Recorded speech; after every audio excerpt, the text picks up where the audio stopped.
माझं नाव जय आहे. मी एका अनाथाश्रमात ड्रायव्हर म्हणून नोकरी करायचो. अनाथाश्रमातील मुलींना नेहमी तपासणीसाठी रुग्णालयात घेऊन जायचो. ते एक सरकारी रुग्णालय होतं, जिथे नेहमी तोच डॉक्टर मुलींची तपासणी करायचा. एके दिवशी माझ्या मनात विचार आला की अनाथाश्रमात फक्त मुलीच का आजारी पडतात?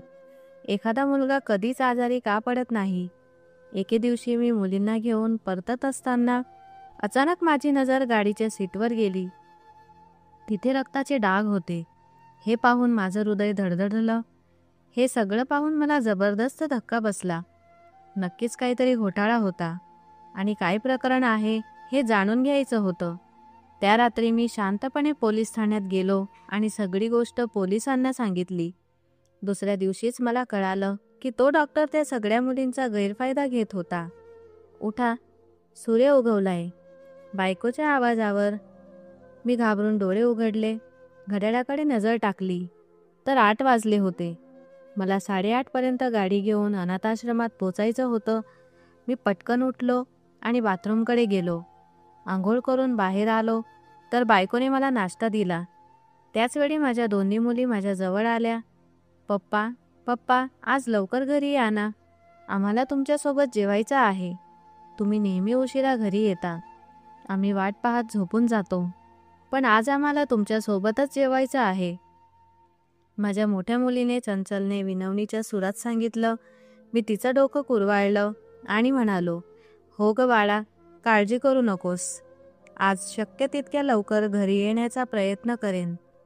माझी बायको म्हणाली, रोजच मुली तुमची वाट बघतात, पण तुम्ही उशिरा घरी परतता.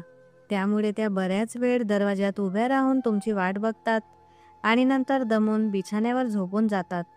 मी बायकोला समजावत म्हणालो, मी काम नाही केलं तर घराचा खर्च कसा भागवणार? तुला माहीत आहे ना, अनाथाश्रमातून माझी सुट्टी सायंकाळी 5 पर्यंत होते. त्यानंतर मी दिवसभर मोकळा असतो. म्हणून मी अजून एक नोकरी धरली आहे, जिथून मी काही कामगारांना त्यांच्या घरी सोडून येतो. आता सांग, यात काही चुकीचं करतोय का? मी फक्त माझ्या मुलींचं भविष्य घडवायचं आहे. मला हवं आहे की पुढच्या आयुष्यात माझ्या मुलींना कशाचीही कमी भासू नये. अजून आपल्या मुली लहानच आहेत, पण जेव्हा त्या मोठ्या होतील तेव्हा त्यांच्या शिक्षणाचा खर्च होईल. येणाऱ्या काळात त्यांच्या लग्नाचीही मला चिंता असेल. त्यांच्या हुंड्यासाठीही पैसे जमवावे लागतील. मी माझ्या मुलींसाठी नेहमीच काळजीत असतो. तुला माहिती आहेच ना, किती महागाई वाढली आहे.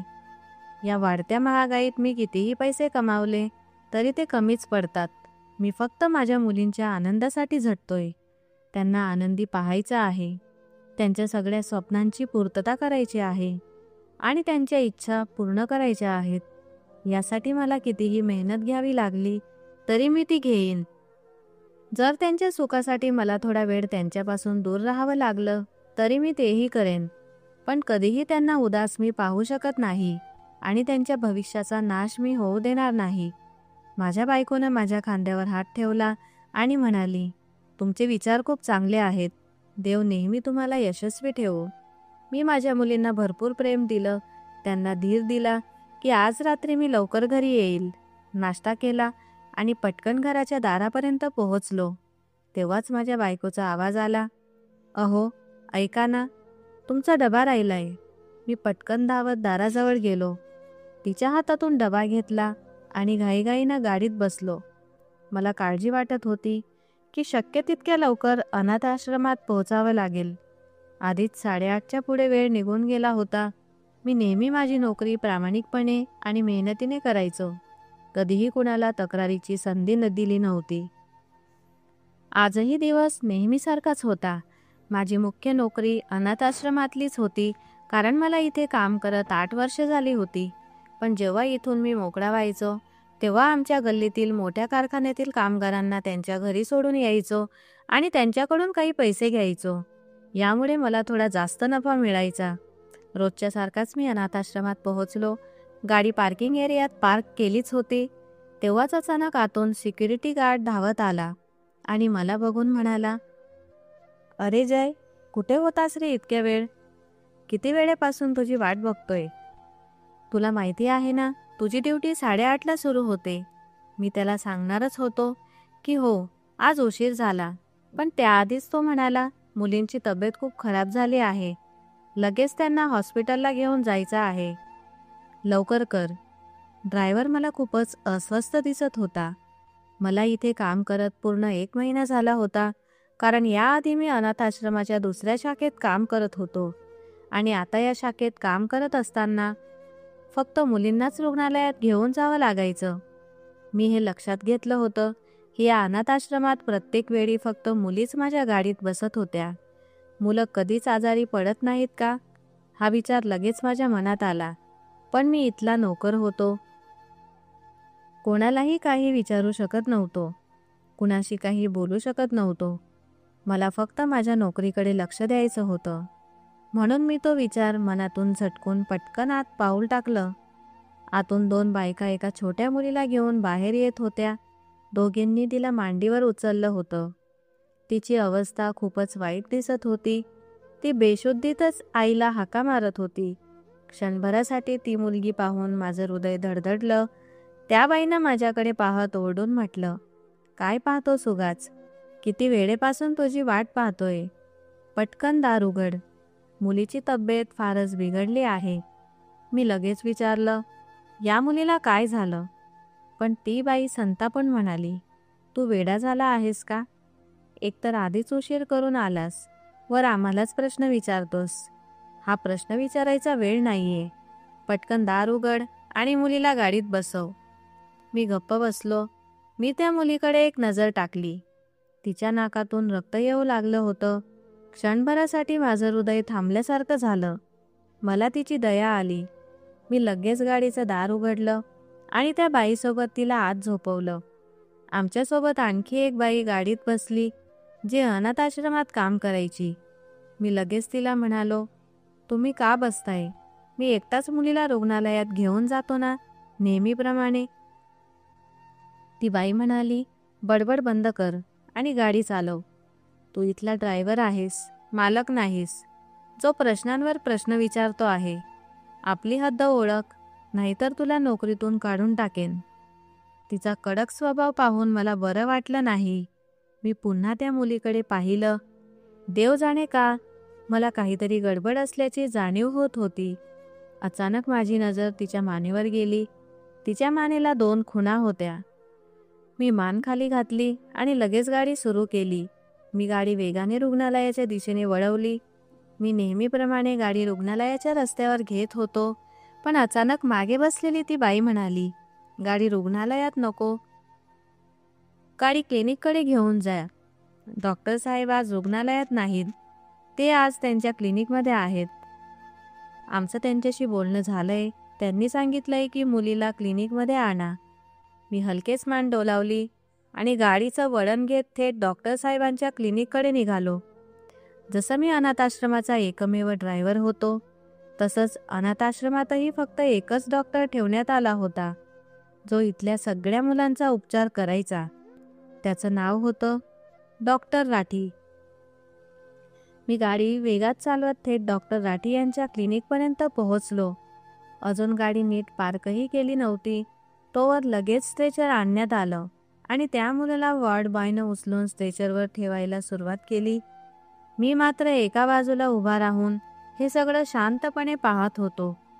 मी अजून त्यांच्या मागोमाग आत जातो, तोवर ती बाई माझ्याकडे पाहत म्हणाली, तू आत का चाललायस? गाडी घे आणि लगेच अनाथाश्रमाच्या पहिल्या बॅचमध्ये जा. वेळ वाया घालवू नकोस. तिथेही काही मुलींची तब्येत बिघडली आहे बहुतेक. त्यांनाही इथेच घेऊन यायचं आहे. पटकन निघ. मी एक कटाक्ष त्या बाईच्या चेहऱ्याकडे टाकला आणि म्हणालो, ओके मॅडम. असं म्हणत लगेचच तिथून मी निघालो. पण मला काहीही ठीक वाटत नव्हतं. खूप विचित्र वाटत होतं. आज काहीतरी अनोखंच घडत असल्यासारखं वाटत होतं. त्या मुलीच्या मानेला असलेल्या खुणा, तिच्या नाकातून येणारं रक्त आणि या लोकांचा विचित्र वागणं. काहीतरी नक्कीच गडबड होती. तरीही मी सध्या अनाथाश्रमाकडे जाणंच योग्य समजलो. जरी मी आता या ब्रँचचा ड्रायव्हर होतो, तरी मला पहिल्या ब्रँचकडे पाठवलं जात होतं. मी हवं तर नकार देऊ शकलो असतो, कारण आता मला तिथं काम करण्याचा हक्क नव्हता. पण मी जाणून बुजून नकार दिला नाही. मला पाहायचं होतं की मुलीच का वारंवार आजारी पडत आहेत. माझ्या मनात फक्त एकच प्रार्थना होती की यावेळी तरी एखादा मुलगा आजारी असेल, कारण नेहमी फक्त मुलींचीच तब्येत बिघडत असे. असं का होतं हे मला समजत नव्हतं.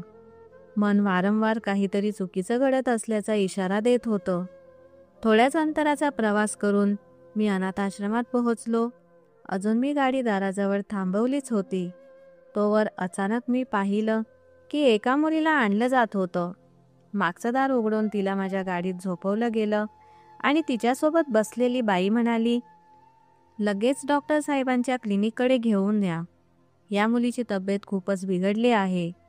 मी त्या मुलीकडे पाहिलं आणि लगेच माझी नजर तिच्या गळ्याकडे गेली, कारण हिच्या गळ्यावरही तशाच खुणा होत्या जशा मी आधी पाहिल्या होत्या आणि हिच्या नाकातूनही रक्त येत होतं.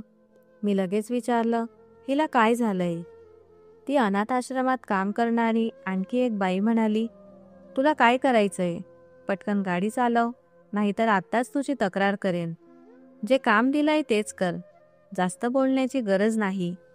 तिचीही बोलण्याची पद्धत काही कमी रागीट नव्हती. मी शांतपणे हलकेच मान डोलावली आणि थेट डॉक्टरांच्या क्लिनिककडे निघालो. सारा रस्ता मी विचित्र गोंधळात बुडालो होतो. थोड्याच अंतराचा प्रवास केल्यानंतर मी क्लिनिकमध्ये पोहोचलो. त्या मुलीला घाईघाईने स्ट्रेचरवर टाकून आत नेण्यात आलं. मी यावेळीही आता आत जायचं ठरवलं होतं, पण ती बाई माझ्याकडे पाहत म्हणाली, बस, तुझं काम इथपर्यंतच आहे. आता तू परत अनाथाश्रमाच्या बेंचकडे जा. आम्ही इथे सगळं सांभाळून घेऊ. या मुलींचा उपचार झाल्यावरच आम्हाला तुझी गरज लागेल, तेव्हा आम्ही तुला फोन करू. मी लगेच म्हणालो, ठीक आहे, मी आत जात नाही, पण इथेच बसतो. पुन्हा परत जाऊन पुन्हा यायची काही गरज नाही, कारण जर तिकडे अनाथाश्रमात कुणाला माझी गरज पडली तर ते मला फोन करतील. त्यामुळे मी इथेच बसलो तर जास्त बरं होईल. नाहीतर जर मी गेलो आणि मला परत येताना उशीर झाला तर तुम्हाला त्रास होईल.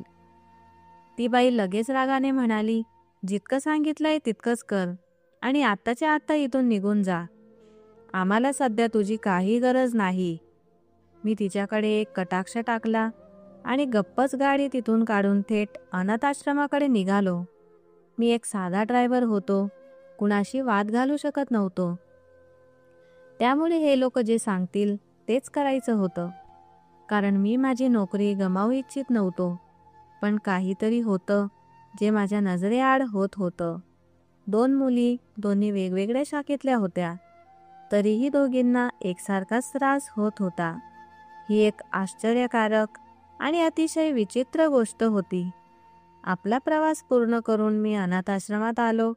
मी गाडी पार्क केलीच होती की एक चौकीदार माझ्याजवळ आला आणि माझ्या शेजारी उभा राहिला.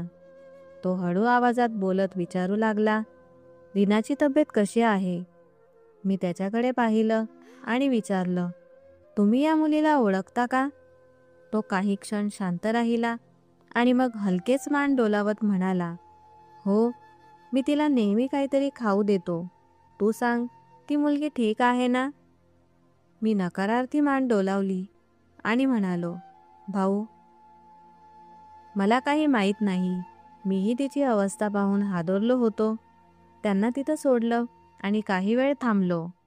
आत जावं असं वाटलं, पण मला आत जायची परवानगीच दिली नाही. मला तिथून हाकलून लावलं.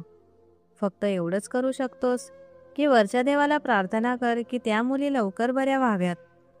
चौकीदारानं उदासपणे मान डोलावली आणि गप्पच आपल्या जागी जाऊन उभा राहिला. त्याच्या चेहऱ्यावरील भाव स्पष्ट दाखवत होते की त्याला काहीतरी माहिती आहे, पण काय ते मला कळत नव्हतं, कारण माझी त्याच्याशी फारशी बोलणी होत नसत. मी शांतपणे माझ्या गाडीच्या जवळ उभा राहिलो आणि बराच वेळ विचार करून पुन्हा त्या चौकीदाराकडे जाऊन उभा राहिलो. तो मला पाहून म्हणाला, काय हवंय तुला? मी नकारार्थी मान डोलावली आणि त्याच्याकडे पाहत विचारलं, तुम्हाला एक प्रश्न विचारायचा आहे. त्याने होकारार्थी मान हलवली. मग मी म्हणालो, तुम्ही इथे किती वर्षापासून काम करत आहात? म्हणजे तुम्हाला पाहून असं वाटतंय की तुम्ही काही महिन्यांपासून नाही तर बऱ्याच काळापासून इथे आहात. तुम्ही जुने कर्मचारी दिसता. माझं बोलणं ऐकून त्याने मान डोलावली आणि गंभीर होत म्हणाला, मला इथे काम करत 5 वर्ष झाली आहेत. याआधी मी दुसऱ्या एका अनाथाश्रमात काम करत होतो. म्हणजे या क्षेत्रात काम करत मला साधारण 7-8 वर्ष झाली आहेत. त्याचं बोलणं ऐकून मी लगेच म्हणालो, म्हणजे तुम्ही या स्टाफमधल्या सगळ्यांना ओळखत असणार. माझं बोलणं ऐकून तो थोडा सावध झाला आणि म्हणाला, तू हे सगळं का विचारतो आहेस? तुला हे का जाणून घ्यायचं आहे? मी काही क्षण शांत राहिलो आणि मग त्याच्याकडे पाहत म्हणालो, भाऊ, मला थोडं अस्वस्थ वाटतंय. मला या शाखेत काम करत फक्त 1 महिना झाला आहे. याआधी मी पहिल्या शाखेत अनेक वर्ष काम केलं आहे. पण इथे आल्यापासून सतत मी फक्त मुलींनाच डॉक्टरकडे घेऊन गेलो आहे. इथे मुलगे नाहीत का?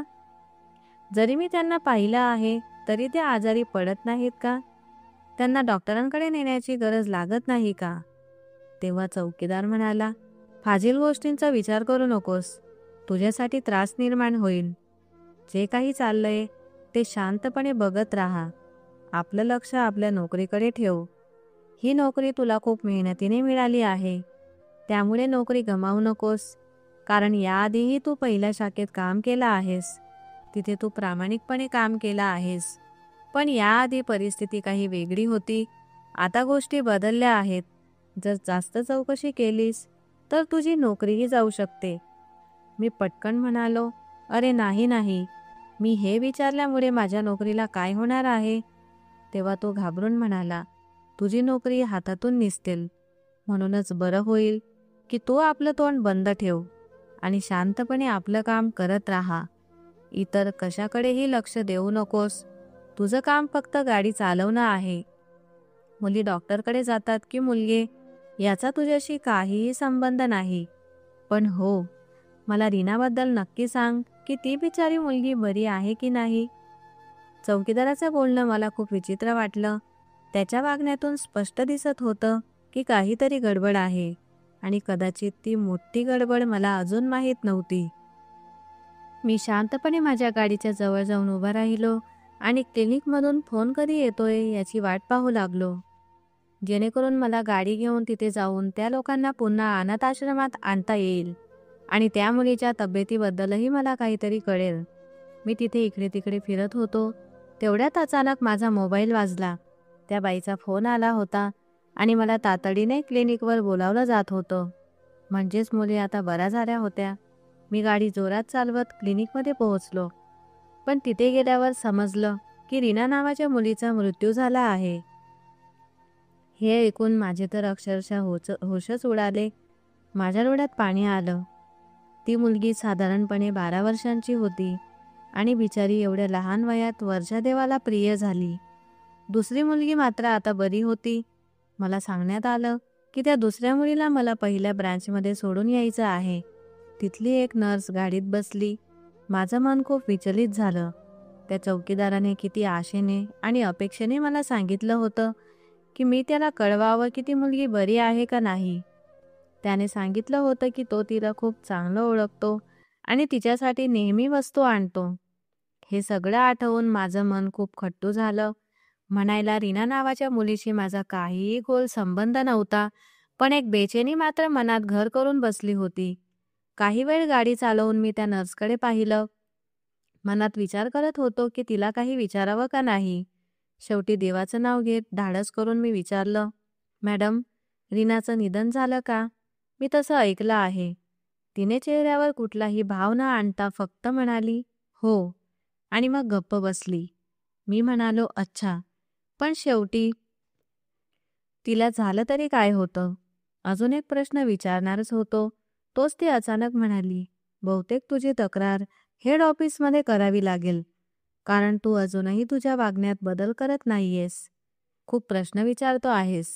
एकदा सांगितलं आहे की प्रश्न विचारायचे नाहीत, फक्त आपलं काम करायचं आहे. तरीही तू का विचारतो आहेस हे सगळं? तिचा मृत्यू झाला हेच तुझ्यासाठी पुरेसं आहे. कशामुळे झाला, का झाला हे जाणून घेणं तुझ्यासाठी गरजेचं नाही. कारण ती तुझी काही सक्की नव्हती की तुला तिची एवढी काळजी वाटते. आपलं तोंड बंद ठेव, नाहीतर ही नोकरी गमावशील. त्या नर्सचं बोलणं ऐकून मी शांत राहणंच योग्य ठरलं, कारण ती तर माझ्या प्रश्नांवर अक्षरशः संतापली होती.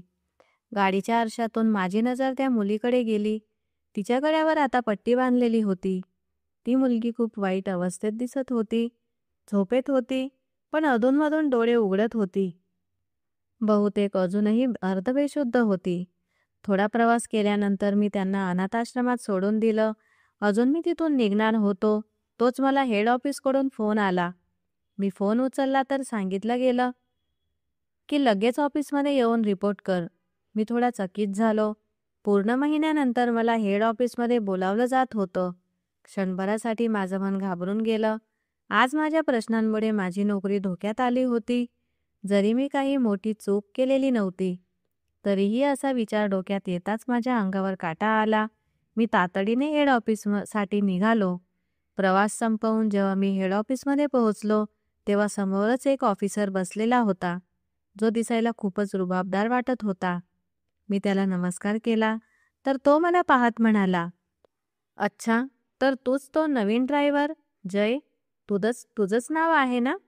मी म्हणालो, "हो सर." त्याने पुन्हा विचारलं, "काय झालं? खूपच चरबी वाढली आहे का तुला? ऐकलंय मी खूपच जीभ चालते तुझी. कोणत्या आनंदात तू तिथल्या नर्सबरोबर गप्पा मारत होतास? इथे तुला कसल्या कामासाठी ठेवलेलं आहे? तुला पैसे मिळतात का? की लोकांना प्रश्न विचारत फिरावं आणि बायकांशी गप्पा माराव्या?" तो माझ्या डोळ्यात डोळे घालून इतके प्रश्न विचारत होता आणि मी मात्र डोके खाली घालून म्हणालो, "सर, मी फक्त थोडा अस्वस्थ झालो होतो. मी काही चुकीचं वर्तन केलेलं नाही." मुलींबद्दल मानवतेच्या नात्याने विचारलं होतं. त्या रीना नावाच्या मुलीला मी पाहिलं होतं, म्हणून तिचं नाव मला माहीत होतं. अजून मी बोलतच होतो, तोच तो ऑफिसर रागाने म्हणाला, "जीभ आवर तुझी. जितकं शक्य तितकं आपल्या कामाशी काम ठेव. मला असे पुरुष अजिबात आवडत नाहीत, जे स्वतःच्या कामावर लक्ष न देता इकडे तिकडे डोकवायला लागतात. तुला काय हवंय? तुला नोकरीतून काढून टाकू का?" मी पटकन म्हणालो, "नाही नाही सर, मी तुमची माफी मागतो. तुमच्यासमोर हात जोडतो. माझ्याकडून चूक झाली. पुढे तुम्हाला कधीही माझ्या तक्रारीचं कारण देणार नाही. मी ही चूक पुन्हा कधीच करणार नाही. फक्त माझ्या कामावरच लक्ष देईल." मला कळून चुकलं होतं, कारण चौकीदाराने आधीच मला समजावलं होतं की कोणत्याही गोष्टीत आपण नाक खुपसायचं नाही. फक्त सगळं दुर्लक्ष करून आपली नोकरी नीट करायची आहे. मी त्याच्यासमोर हात जोडून म्हणालो, "मला माफ करा सर. मला नोकरीतून काढू नका. माझ्यासाठी ही नोकरी खूप गरजेची आहे." तेव्हा तो म्हणाला, "म्हणूनच सांगतोय की शांत राहा आणि फक्त आपल्या कामावर लक्ष द्या. नाहीतर तुझं लक्ष विचलित झालं तर तुला नोकरीतून काढायला मला वेळ लागणार नाही. जा इथून." तो रागाने म्हणाला. मी "हो सर" म्हणत लगेच तिथून बाहेर पडलो. माझं हृदय जोरजोराने धडधडत होतं. मला अजिबात अंदाज नव्हता की आज माझ्यासोबत असं काही होईल. मी फार घाबरलो होतो. पण मग स्वतः समजावलं की वर्षादेवाने मला वाचवलं आहे. आता मी असं काही चुकीचं करणार नाही. संपूर्ण दिवस नेहमीप्रमाणे गेला होता. मी फक्त 2दा डिलिव्हरीसाठी बाहेर गेलो होतो. जेवण एका अनाथाश्रमातून दुसऱ्या अनाथाश्रमात पोहोचवून आलो होतो. त्याशिवाय माझ्या जबाबदारीतलं दुसरं काही काम नव्हतं. संध्याकाळी 5:30 वाजता माझी ड्युटी संपली होती. त्यानंतर मी तिथून कारखान्यातील वर्कर्सना त्यांच्या घरी सोडायला निघालो होतो.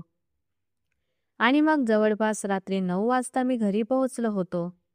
कारण आज मी माझ्या मुलींना वचन दिलं होतं की मी लवकर घरी येईल आणि त्यांच्यासोबतच जेवण करेन. पण जसं मी घरात प्रवेश केला, तसं माझं मन खट्टू झालं. घरात वीज नव्हती. मग आठवलं की वीज बिल न भरल्यामुळे आज वीजवाले घरची वीज कापून गेले असतील. म्हणूनच लाईट नाहीये.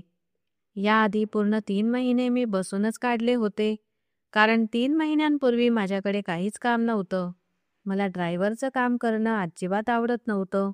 म्हणून मी माझी नोकरी सोडून दिली आणि विचार केला होता की मी शिकलेला आहे, एखादी चांगली नोकरी करेन. पण माझं नशीबच खराब होतं. मला कुठलीही नोकरी मिळाली नाही. खूप काळ मी नोकरी शोधत राहिलो, पण काही उपयोग झाला नाही. घरची परिस्थिती बिघडत चालली, म्हणून मी ठरवलं की पुन्हा माझ्या जुन्या नोकरीवर जावं. कारण ड्रायव्हिंगचं कामच माझं खरं काम आहे. कदाचित देवही हेच इच्छित असेल की मी ड्रायव्हिंगचं काम करत राहावं.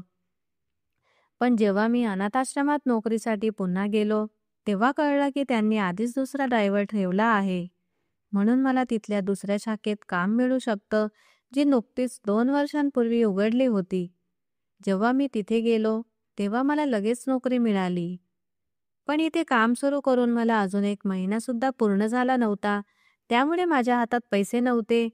मी ज्या कारखान्यातील वर्कर्सना त्यांच्या घरी सोडत असे, त्यांनी मात्र मला दर 10 दिवसांनी पगार दिला होता, जो घरच्या इतर गरजांसाठी उपयोगी पडत होता. माझी नोकरी चांगली होती. मला माझ्या नोकरीत कधी काही अडचण आली नव्हती. पण ज्या दिवसापासून मी नोकरी सोडायचं ठरवलं, त्या दिवसापासून घरची परिस्थिती खूपच बिकट झाली होती. असं नव्हतं की मी वाईट काळासाठी काहीही साठवून ठेवलं नव्हतं. मी घरात लाख अडचणी सहन केल्या, पण मुलींचं शिक्षण मात्र वेळेवर पूर्ण केलं. स्वतःसाठी काही घेतलं नाही, पण मुलींचं पोट नेहमी भरलं. सध्या मला अनाथाश्रमातून पगार मिळालेला नव्हता, कारण तिथला पगार थोडा जास्त होता, ज्यातून मी वीज बिल, गॅस आणि घरचं रेशन भरू शकलो असतो. वीजवाले आता वीज कापून गेले होते. फक्त 2च दिवस उरले होते पगार मिळायला. 2 दिवसांचंच तर प्रकरण होतं. त्यानंतर माझं जीवन पुन्हा पूर्वीसारखं व्हायचं होतं. मी माझ्या मुलींसाठी अकाउंटमध्ये बचतही करून ठेवत असे, पण आता याहून वाईट वेळ माझ्यावर आली होती. म्हणून वीज बिल मी माझ्या पगारातून भरण्याचा निर्णय घेतला होता. मी घरी परत आलो तर माझी पत्नी दोन्ही मुलींना घेऊन चारपाईवर बसली होती. ती लगेच उठून माझ्याकडे आली आणि माझ्या हातातून टिफिन आणि गाडीची किल्ली घेत म्हणाली, "सकाळपासून आत्तापर्यंत वेळ झाला, पण लहान मुलीचा ताप उतरलेलाच नाही. तिला तुम्ही डॉक्टरकडे घेऊन चला." मी लगेच माझ्या मुलीजवळ गेलो, वाकून दोघींच्या कपाळावर प्रेमाने हात फिरवला आणि लहान मुलीला उचलून म्हणालो, "काय झालं ग माझ्या लाडक्या मुलीला?"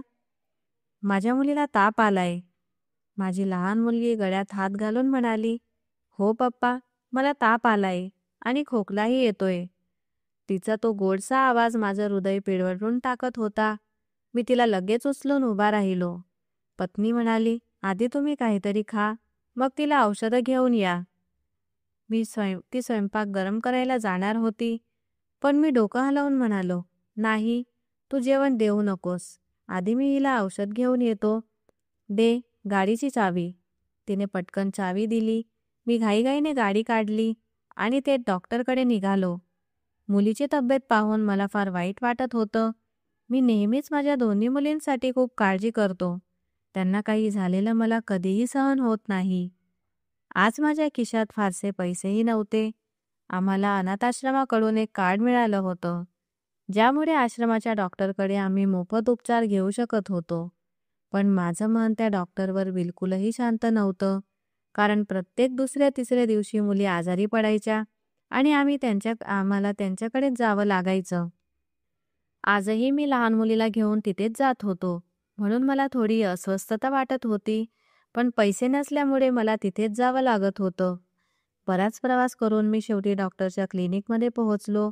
मुलीला उचलून मी आत शिरायला जात होतो, तेवढ्यात तिथल्या चौकीदाराने मला थांबवलं आणि म्हणाला, "इथे का आलात? तुम्ही तर अनाथाश्रमात ड्रायव्हर आहात ना?" मी हळूच मान हलवली आणि त्याच्याकडे बघत म्हणालो, "भाऊ, माझं कार्ड बनलेलं आहे. माझ्या मुलीची तब्येत खूप बिघडली आहे. मला हिला लवकर डॉक्टरांना दाखवायचं आहे. तिचा ताप खूप जास्त आहे. कृपया मला आत जाऊ द्या." चौकीदाराने आधी माझ्याकडे आणि मग माझ्या मुलीकडे एक नजर टाकली आणि मला तिथेच थांबायला सांगून स्वतः आत गेला. मला मात्र आश्चर्य वाटलं. मला आत जाण्यापासून का अडवलं जात होतं? मी यावेळी कुणालाही काही विचारपूस करत नव्हतो. फक्त मुलीच्या उपचारासाठी आलो होतो. हे तर एक क्लिनिक होतं. इथे तर बरेच लोक येत होते.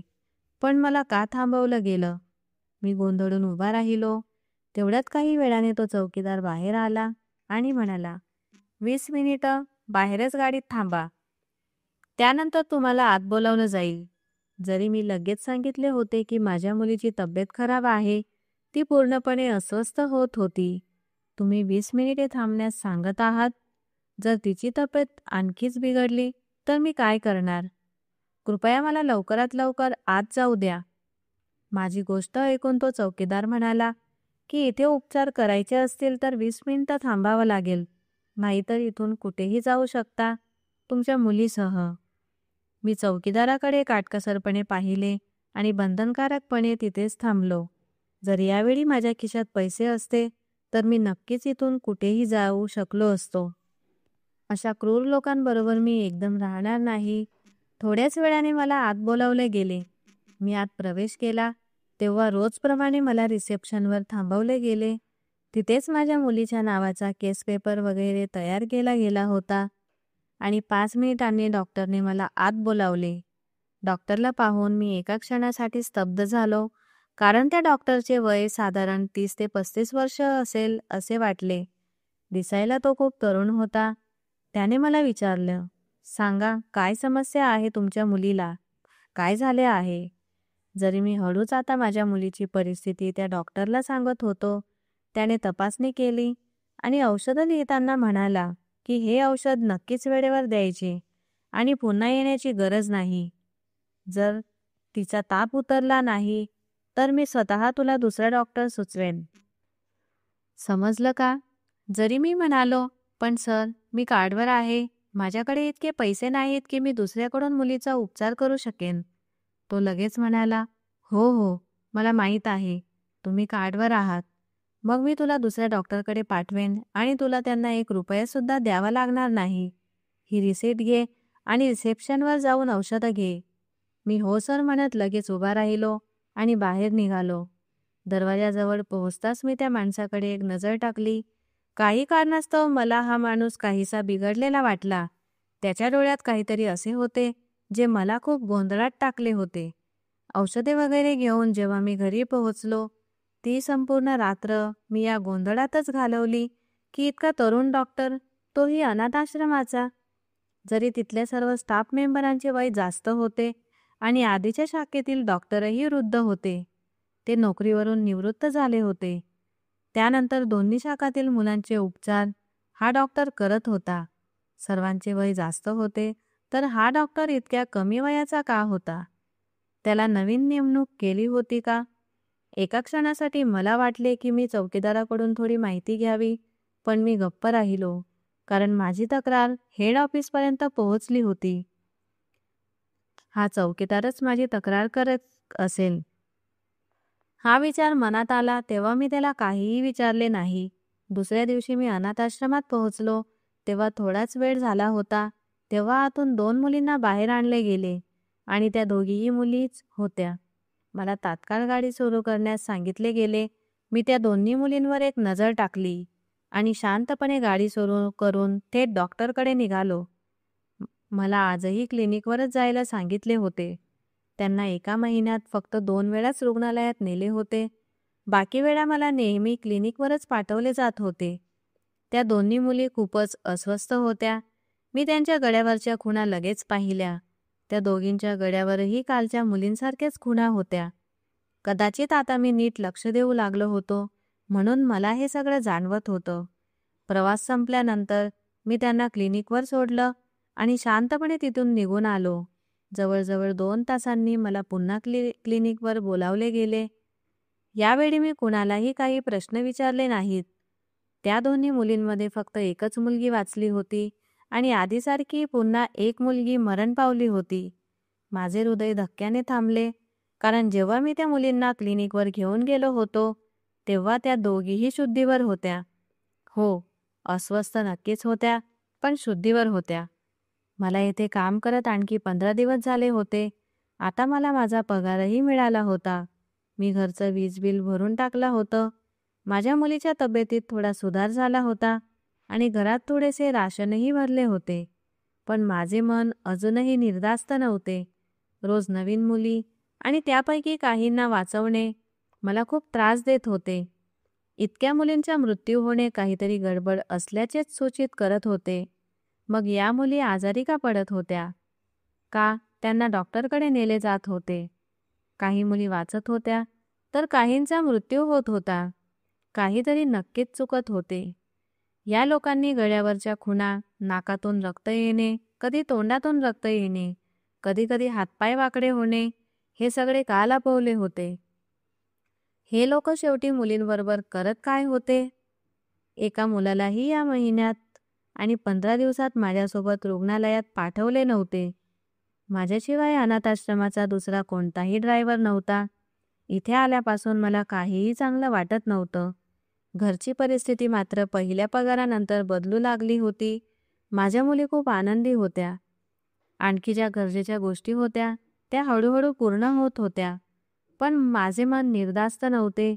एक अस्वस्थता होती जी मला नेहमी जाणवत होती. मी विचार करत होतो की उद्या जर मी मरण पावलो, माझी बायकोही मरण पावली आणि माझ्या मुलींना इथे या अनाथाश्रमात यावे लागले, तर माझ्या मुलींचीही अशीच अवस्था होईल का? त्यांच्यासोबतही येथे इतर मुलींसारखेच घडेल का? हा विचार मला का कोण जाणे फार तीव्रतेने येत होता. हे गूढ मला कोणत्याही परिस्थितीत उकलायचेच होते की खरी गोष्टी नेमकी काय आहे. वेळ हळूहळू पुढे सरकत होता. 2 दिवसांनी आणखी एका मुलीची तब्येत खराब झाली होती. तिला रुग्णालयात पोहोचवल्यानंतर मला 2 तासांनी पुन्हा बोलावले गेले. आज त्या मुलीसोबत कोणीही नव्हते, ना नर्स ना स्टाफचा कोणताही सदस्य. ती मुलगी खूप कठीणपणे येऊन गाडीमध्ये बसली. माझे लक्ष वारंवार तिच्या गळ्यावर जात होते, जिथे बँडेज लावलेले होते. ती खूपच अस्वस्थ होती. मनात विचार येत होता की एकदा तरी विचारावे, बाळा, तुझ्याच बरोबर काय झालंय? पण त्रासदायक गोष्ट होती की जर मी विचारले तर मला नोकरीतून काढून टाकले जाईल. प्रवास पूर्ण केल्यानंतर मी त्या मुलीला रुग्णालयातून अनाथाश्रमात सोडले. पण जसे ती मुलगी उतरली, माझे लक्ष ती बसलेली सीटकडे गेले आणि एका क्षणासाठी माझे हृदय थांबले. त्या सीटवर भरपूर रक्ताचे डाग होते. हे काय होत होतं मला काहीच समजत नव्हतं. काही क्षण मी फक्त त्या रक्ताच्या डागांकडे पाहत राहिलो. हे लोक शेवटी काय करत होते मला काहीही समजत नव्हते. मी पुन्हा गाडीमध्ये बसलो आणि थेट पोलीस ठाण्यात पोहोचलो. कारण मला माहीत होतं की मी जे करत आहे ते माझे पूर्ण जीवन बदलून टाकेल. माझी नोकरी जाईल, मी परत रस्त्यावर जाईन, माझ्या मुलींचे भविष्य खराब होईल. पण माझे हृदय म्हणत होते की जर मी त्या मुलींसाठी काही चांगले करण्याचा प्रयत्न केला तर वरचा देव मला आनंदी करेल. त्या बदल्यात मला पारितोषिक मिळेल. माझे हृदय निर्धास्त झाले. फक्त एका कारणासाठी मी पोलीस ठाण्यात आलो होतो. काही वेळाने मला बाहेर थांबवले आणि नंतर आत बोलावले. धडधडत्या हृदयासह मी संपूर्ण गोष्ट एका हवालदाराला सांगितली, जो तक्रार नोंदवत होता. माझी गोष्ट ऐकून तो काही क्षण मला पाहत राहिला आणि नंतर म्हणाला, तुम्ही थांबा, मी आतून येतो. मी शांत बसलो. काही वेळाने स्टेशनचा इन्चार्ज आणि DSP साहेबही आले. त्यांना पाहून मी लगेच उभा राहिलो. त्यांनी सांगितले, आमच्यासोबत आता केबिनमध्ये या. मी आत गेलो. त्यांनी लगेचच या प्रकरणावर चर्चा सुरू केली. मी सुरुवातीपासूनच आतापर्यंत संपूर्ण घटना त्यांना सांगितली, रीनाच्या मृत्यूपासून आज घडलेल्या घटनेपर्यंत. माझी गोष्ट ऐकून तो माणूस म्हणाला, आम्ही काही करतो, तुम्ही काळजी करू नका. तुमचं नाव कधीही येणार नाही. आता इथून निघा. मी शांतपणे परत माझ्या नोकरीवर आलो. वेळ सरकत होता आणि दुसऱ्या दिवशी जेव्हा मी माझ्या नोकरीवर पोहोचलो तेव्हा मी थक्क झालो. तिथे अनेक मोबाईल ठेवलेले होते. संपूर्ण स्टाफला अटकेसाठी घेतले गेले होते. मुलांना आता दुसऱ्या अनाथाश्रमात नेले जात होते. दुसऱ्या शाखेबद्दलही समजले की तिथल्या स्टाफचीही अशीच अवस्था होती. थोड्याच वेळाने समजले की त्या मुलींवर खूप मोठा अत्याचार होत होता. त्यांना रुग्णालयात नेले जात होते. त्यांचं ऑपरेशन केलं जात होतं आणि त्यांच्या शरीराचे मौल्यवान अवयव काढून पुढे विकले जात होते. काही मुली जिवंत राहत होत्या तर काही मृत्युमुखी पडत होत्या. अत्याचार असा होता की हे लोक त्या निरपराध मुलींच्या शरीरात एक विषारी औषध टाकत होते, ज्यामुळे संपूर्ण शरीर हळूहळू सुन्न व्हायचे आणि नंतर गळ्यातून छेद करून ते संपूर्ण शरीरात टाकले जात असत. हे काम अनाथाश्रमात होत असे आणि बाकीचे काम क्लिनिक आणि रुग्णालयात केले जात असे. क्लिनिक आणि रुग्णालय दोन्ही सील केले गेले. हे अनाथाश्रमही बंद केले आणि डॉक्टरला अटक करण्यात आली. मला सरकारने मोठं बक्षीस दिलं आणि पुरस्काराने सन्मानित केले. त्यांनी सांगितले, तुम्ही धाडस दाखवले. तुम्ही तुमची नोकरी धोक्यात ठेवून पोलिसांना सत्य सांगितले. यात तुम्ही स्वतःचा फायदा पाहिला नाही, तर तुमच्या मनाच्या आवाजाला उंचावले. जरी मी काहीही बोललो नव्हतो, तरी माझे हृदय इतकं समाधानाने भरलं होतं की त्याची सीमाच नव्हती. मला पूर्णपणे कल्पनाच नव्हती की हे क्रूर लोक इतक्या लहान मुलांवर इतका कहर घालत आहेत. जर मला आधी कळाले असते, तर त्या मुलींचा मृत्यू माझ्यासमोर घडला नसता. अनाथ आश्रमात मुलेही होती, पण मुलींवर असे का केले जात होते? कारण मुलींच्या शरीराचे अवयव मुलांच्या तुलनेत अधिक निरोगी होते आणि मुलं तर अनेक जोडपे दत्तक घेण्यासाठी अनाथ आश्रमात येत असत. त्यामुळे अनाथाश्रमवाल्यांची चांगली कमाई होत होती. म्हणून मुलांबरोबर हे सगळं होत नव्हतं. कधीकधी मला स्वतःला दोषी वाटायचे की मीच त्यांना रुग्णालयात नेत होतो, त्यांना मृत्यूच्या वाटेवर पोहोचवत होतो. पण मला कधीच आरोप दिला गेला नाही, कारण यात माझी काहीच चूक नव्हती. मी एक निरपराध आणि प्रामाणिक माणूस होतो, ज्याने कायद्याची मदत घेतली होती. मला उत्तम नोकरी दिली गेली, जी सरकारच्या NGO कडून होती, आणि माझ्या कुटुंबालाही सुरक्षा मिळाली. कारण NGO फक्त इथेच नाही, तर इतर ठिकाणीही शाखा चालवते. माझ्यामुळे किती मोठा गँग जगासमोर आला. त्यामुळे आता प्रत्येक अनाथ आश्रमाची नीट तपासणी केली जात आहे. आतून गुप्त तपासणी केली जात आहे. त्यामुळे आणखी 2 असे अनाथ आश्रम समोर आले, जिथे मुलांवरही अत्याचार होत होते. मुलांच्या शरीराचे महत्त्वाचे अवयव काढले जात होते, कारण जर ते मृत्युमुखी पडले, तरी त्यांचा फारसा उल्लेख होत नव्हता. माझ्या आयुष्यात जेव्हा मी या घटनेबद्दल विचार करतो, तेव्हा माझी आत्मा हळहळून थरथरते. पण आजही मी वरच्या देवाचा आभारी आहे की मला हे काम करून समाधान मिळाले. त्या लोकांची खरीखुरी माहिती जगासमोर आली आणि आरोपी पकडले गेले. आरोपींना शिक्षा झाली आणि निराधार व निरपराध मुलांना वाचवले गेले. माझी घरगुती परिस्थितीही आता खूप चांगली झाली आहे. आजही मी ड्रायव्हर आहे, पण अनाथाश्रमात नाही. आता मी अशा ठिकाणी ड्रायव्हिंग करतो, जिथे मला सरकारकडून नोकरी मिळाली होती आणि मी ही नोकरी उत्तम प्रकारे पार पाडत आहे. तर मित्रांनो, आशा आहे की ही कथा तुमच्या हृदयाला स्पर्श करून गेली असेल. तर मित्रांनो, या कथेबद्दल तुमचं काय मत आहे? कमेंट बॉक्समध्ये नक्की लिहा. आणि जर तुम्हाला आमची कथा आवडली असेल, तर कृपया लाईक करा आणि आपल्या मित्रांसोबत शेअर करा. अजूनही आमच्या चॅनलला सबस्क्राईब केलं नसेल तर नक्कीच करा. तर भेटूया अशाच आणखी एका प्रेरणादायी कथेसोबत. धन्यवाद.